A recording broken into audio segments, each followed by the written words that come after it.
she speaks about we hope to continue where you have left off. We hope that our children and our children's children will be able to build on what you have built on. And for me to stand here and to remember that in my own life, I am that child's child for my grandmother. To remember that for my family, for my grandmother, to start where she started, to be a domestic worker, to take my mother to school, to eventually bring out a generation of educated women, began somewhere. And that it is up to me, it is up to my sister, it is up to my brother to continue on that legacy.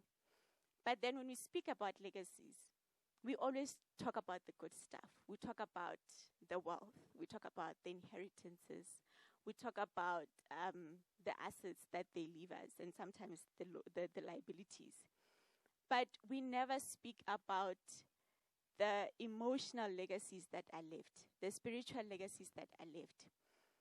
We don't speak about how pain can be passed from generation to generation and can be a cycle, and how it is sometimes up to a specific generation to break that cycle, and how unfair it may feel for one to do that. And so when I went through that small paragraph, a lot of things just came about that unconsciousness of pain, of how pain does not necessarily begin with Matshepo or with Gail, or how your pain or your trauma might not necessarily be rooted in when you were born or when you started experiencing what pain is to you. It may be something that you inherited. And so, as I went on, her and I, a weekend ago, we spoke about how depression and anxiety in our society is, in the Black society, because we are Black people, is like, honey, why we're not depressed? Because frigid jinam. And why are you depressed? Because there's everything in your home, because of society. Yeah, society thinks that when your family has everything, as they would deem as everything, because everything is subjective from person to person. And they're surprised why you'd be depressed. But these are the things that we don't say in our society, where we do not accept it as normal for a person to be depressed. Not that it is pleasant, not that it is pretty, not that it is something that we need to embrace as ours, but it is something that is here, that is amongst us, that is in us, and that we carry. And so when I looked at these legacies, I also found a beautiful poem dedicated to that. It says, Legacy 2, and a paragraph reads, you remember your mother and her mother, and you know that being born from this line asks for silence in the name of strength. How many of us were brought up or still are being sustained by being a strong woman? How your mother or your grandmother has shown resilience, and so you've taken to that as being, as role modeling. And you believe in that being something that you should carry, that you should honor, that you should embody, because our role models are our parents. Most of the time, our role models are the women in our families as women. And for the men, it is the men in their families, which is why you'd find that a boy who was in an abusive home would grow up to be abusive, or a woman who stayed in an abusive situation, her children would grow up to stay in abusive situations. And so we do not say these things. We do not speak about the traumas that we experience as women, the traumas we experience in our friendships, where you're not necessarily sure whether you should be hurt or whether you should be understanding and forgiving. The traumas you experience in your workplace, where there are many glass ceilings above a Black woman that do not cater as well for her not being in a healthy mental state.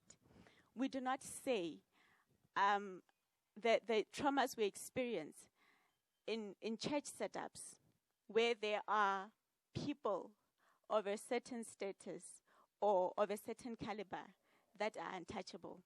And because you are a woman, you are going to be silenced. There are traumas that we experience in our families, by our parents, by our uncles, by our other relatives. And what would happen is, in all of the setups, there'd be a board meeting, there'd be an executive meeting, or there'd be a meeting with the elders in the church. And your justice would be decided by people who do not even know what the impact has on you. And they would decide that a dialogue is enough justice for you. And so these things are swept under the carpet because we do not say that there is a kind of tired that speaks from the bone, that there are people suffering from this tired, unable to name it. There's an extract from the book as well. It is called Depression and Anxiety. I also, when I read the book, I realized that it is more about finding yourself rather than dwelling in the pain. It was not, in as much as it was an outpour or a method of healing, it was not meant to remind or to trigger the reader. It was meant to say, I too have been there.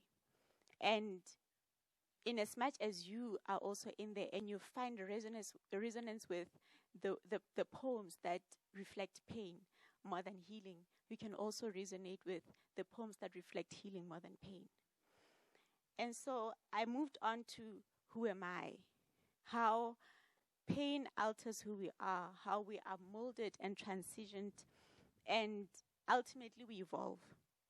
I think the biggest mistake or the most confusing period when you are going through a journey of healing is when you are trying to figure out whether you are going to get back to the person that you were before the unhappiness, the person that you were before the pain, the person that you were before that trauma, before the depression, before the anxiety.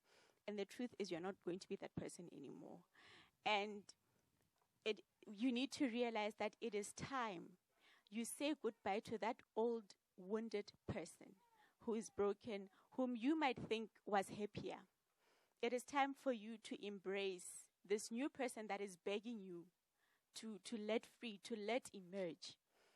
The person who needs love, the person who needs to see the world in a different perspective, the person who needs to embrace situations in a different way, who confronts situations in a different way, and how happiness does not have the same meaning as it did before for you, and how pain does not resemble what it used to for you because you know more and you know better, and probably according to you, you know the worst of pains. But when you embrace this new person, you need to realize that this person has evolved not only in perseverance, this person has evolved in thinking and in their mental state. So you've elevated, and you would not approach things the same way that you would in the past. And so I urge you to let yourself evolve. There's also a snippet of Emergence on page 91. It says, I want to be the bud that grows into its fullness, a fearless becoming. 1 or 2 years ago, I stopped resonating with the word becoming because for me, I started embracing the fact that there is everything that I'm meant to be already is. And I just have to step into it. I just have to be conscious of it. I have to intentionally and purposefully be that person.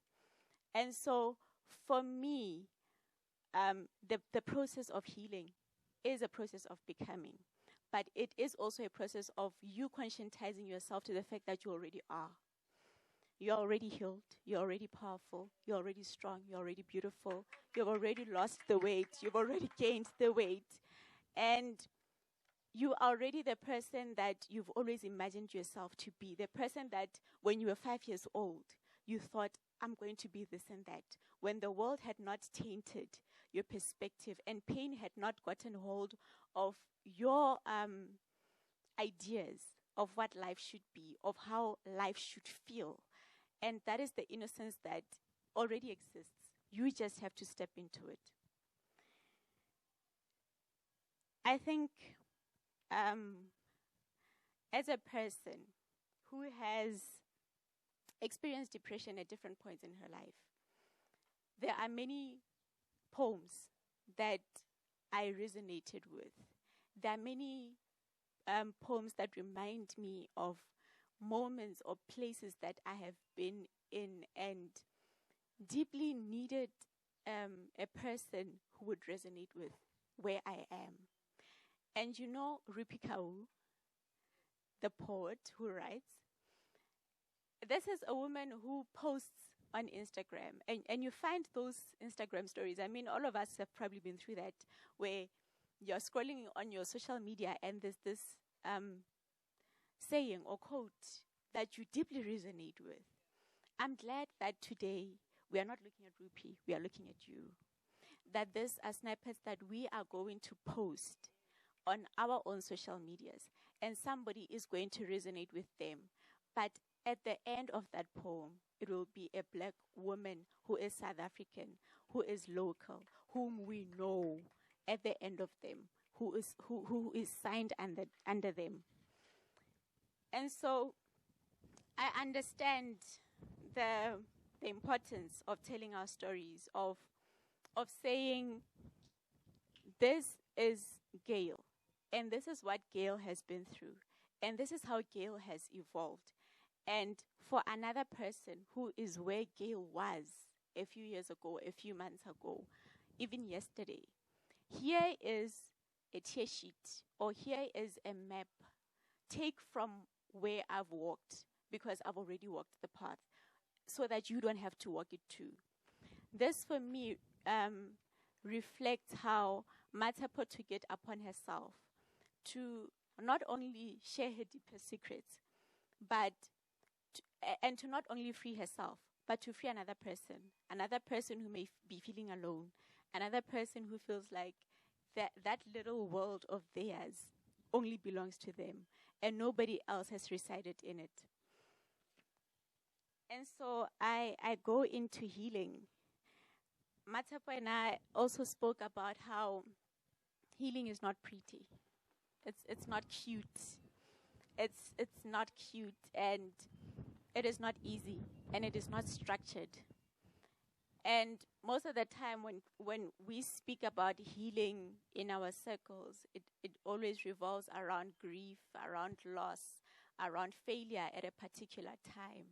But we do not realize that these things can be a buildup of things, that these things can be a collection of grief, because grief is broad. It's not just losing your loved one. It's not just losing a puppy. And how these things in the long run affect you. But also, healing is not a destination. You never arrive. And that is the truth that we don't necessarily like to agree to. That in as much as I can go to therapy, that I can take antidepressants, that I can journal, that I can do self-care, that I can meditate and pray and appease my ancestors, that at the end of the day or some other day, there will be those down days, the days where you're not happy, the days where you are not excited.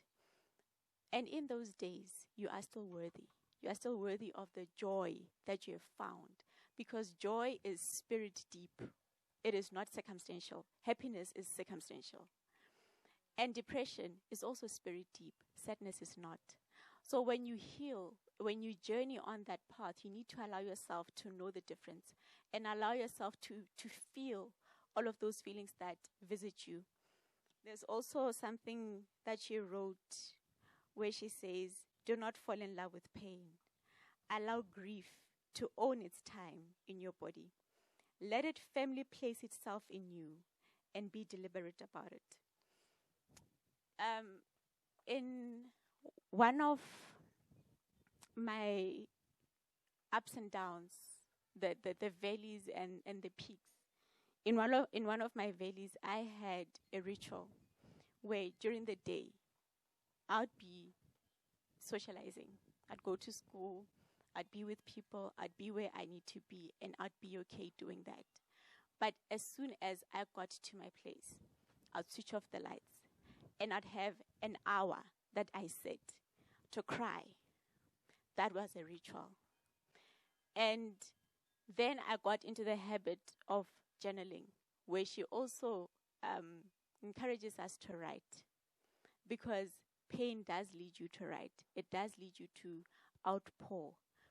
And I did all of those things because I believed in the ritual of purposefully and deliberately and being intentional about my healing, and being aware that in order for me to maintain good mental health, I need to keep doing those things, that I need to keep practicing self-care and self-love and evolving in how I do all of those things, because eventually you get over a hurdle and the same method does not work anymore and you need to discover a new one. And so, in as much as I'm not a mental health professional, I can tell you that it is not time that heals all the wounds. It is not, because if it was, there would be no childhood traumas. If it was, you would not experience past traumas when you think about them now. You'd be okay with it because time has passed. But it is intention to heal that does heal the wounds. It is your yearning, it is your willpower that eventually takes you from that place to that place. Woo!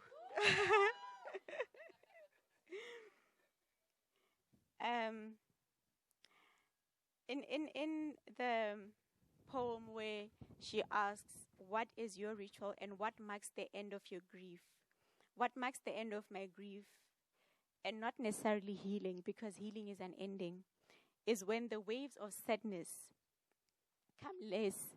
You know, as I said, you have peaks and you have valleys, and you have up days and you have down days.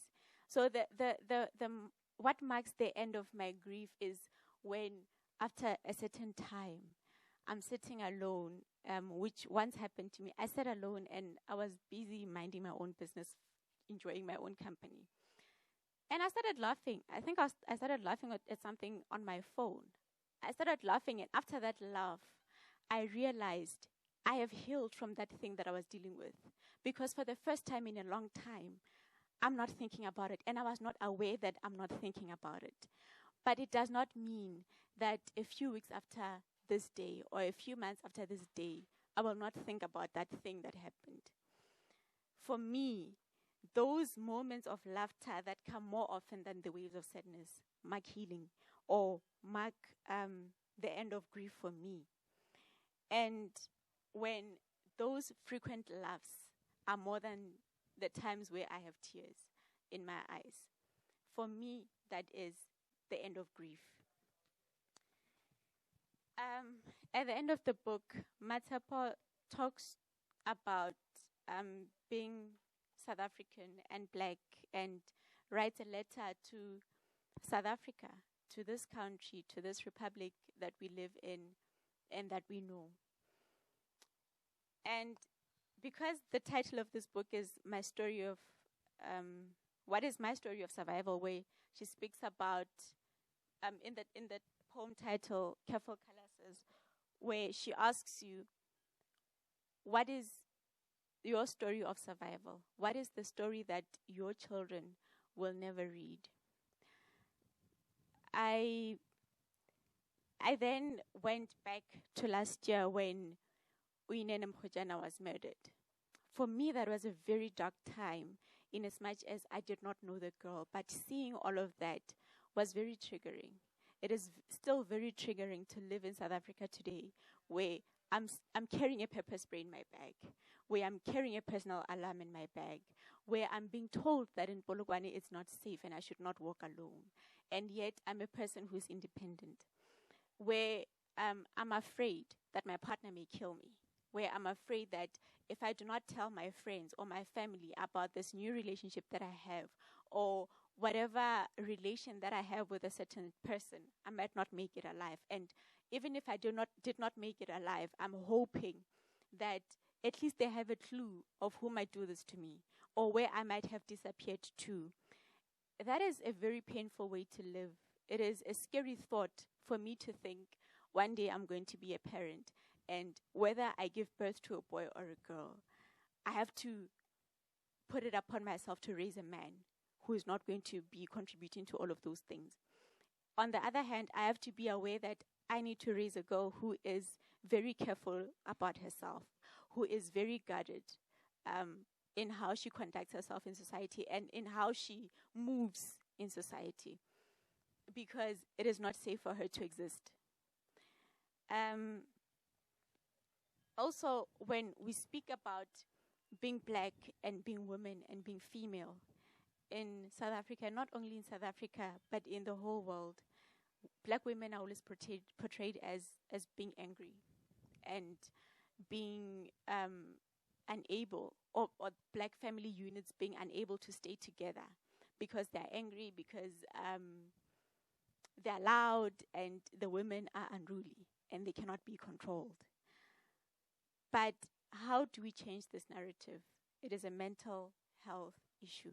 It is something that everybody needs to put it upon themselves to heal. As a male partner in a relationship, as a female partner in a relationship, it is your duty for you to conduct yourself and to make it your priority to heal yourself so that you can be a good partner to your partner, so that you can be a good parent to your child. We are a generation who are still healing from childhood traumas. We are a generation where we are still healing from perhaps pains that are inflicted by parents, by relatives, and all of that. And so I am saying, let us put it upon ourselves to heal ourselves. And after we are done healing ourselves, to raise children that have very little to heal from, especially from us. You can only control what you do. You cannot control what the whole world does to your offspring. And so,